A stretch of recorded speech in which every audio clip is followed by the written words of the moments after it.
Now Samuel died, and all Israel assembled and mourned for him, and they buried him in his house in Ramah. Then David rose and went to the wilderness of Paran. And there was a man in Maon whose business was in Carmel. The man was very rich. He had 3,000 sheep and 1,000 goats. He was shearing his sheep in Carmel. Now the name of the man was Nabal, and the name of his wife Abigail. The woman was discerning and beautiful, but the man was harsh and badly behaved. He was a Calebite. David heard in the wilderness that Nabal was shearing his sheep. So David sent 10 men, and David said to the young man, "Go up to Carmel and go to Nabal and greet him by my name. And thus you shall greet him: Peace be to you, and peace to your house, and peace to all that you have. I hear that you have shearers. Now your shepherds have been with us, and we did them no harm, and they missed nothing all the time they were in Carmel. Ask your young men, and they will tell you. Therefore, let my young men find favor in your eyes. For we have come for a feast day. Please give whatever you have at hand to your servant and to your son David." When David's young men came, they said all this to Nabal in the name of David, and they waited. And Nabal answered David's servants, "Who is David? Who is the son of Jesse? There are many servants these days who are breaking away from their masters. Shall I take my bread and my water and my meat and I have killed for my shearers and give it to men who come from I do not know where?" So David's young men turned away and came back and told him all this. And David said to his men, "Every man strap on his sword." And every man of them strapped on their sword, and David also strapped on his sword. And about 400 men went up after David, with 200 remained with the baggage. But one of the young men told Abigail, Nabal's wife, "Behold, David sent messengers out of the wilderness to greet your master, and he rallied for them. Yet Yet the men were very good to us, and we suffered no harm. We did not miss anything when we were in the fields. As long as we went with them, they were a wall to us both by night and by day. All the while we were with them keeping the sheep.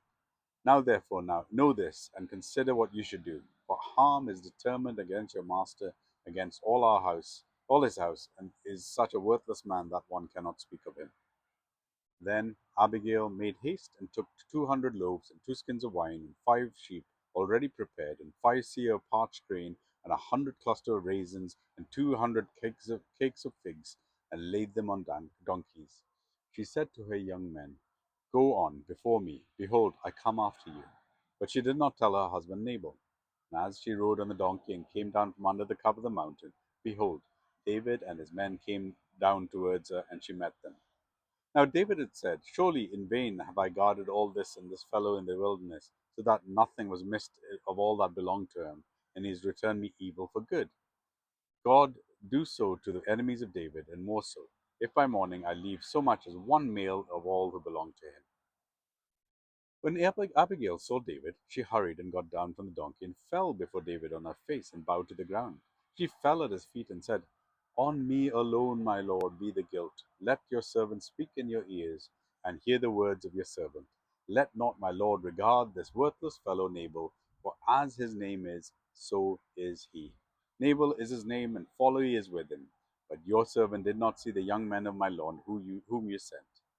Now then, my lord, as the Lord lives and as your soul lives, because the Lord has restrained you from blood guilt and from saving you from your own hand, now then let your enemies and those who seek to do evil to my Lord be as Nabal. Now let this present that your servant has brought to my Lord be given to the young men who follow my Lord.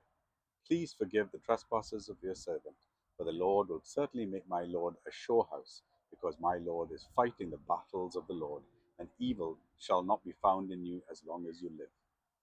If men rise to pursue you and to seek your life, the life of my Lord shall be bound in the bundle of the living in the care of the Lord your God. And the lives of your enemies he shall sling out as from the follow of a sling. And when the Lord has done to my Lord according to all the good that he has spoken concerning you, and has appointed you prince over Israel, my Lord shall have no cause of grief or pangs of conscience by having shed blood without cause, or for my Lord working salvation himself. And when the Lord has dealt well with my Lord, then remember your servant." And David said to Abigail, "Blessed be the Lord, God of Israel, who sent you this day to meet me. Blessed be your discretion, and blessed be you who have kept me this day from blood guilt and from working salvation with my own hand." For as surely as the Lord, the God of Israel, lives, who has restrained me from hurting you, unless you hurried and come to meet me? Truly, by morning there have not been one left of Nabal, so much as one male. Then David received from her hand what she had brought him, and he said to her, Go up in peace to your house. See, I have obeyed your voice, and I have granted your petition.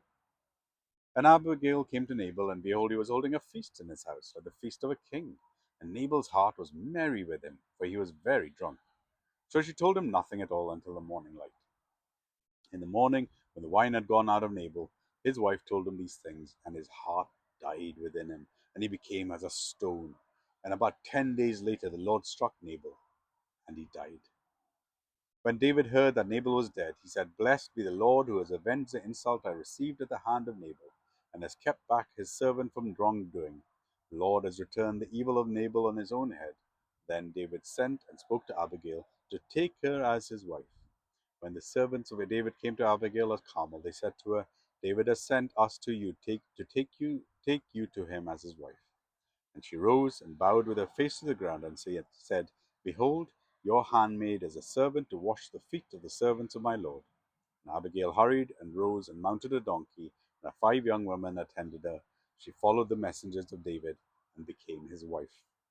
David also took Ahinoam of Jezreel, and both of them became his wives. Saul had given Michal, his daughter, David's wife, to Palti, the son of Laish, who was of Galim. 1 Samuel chapter 25.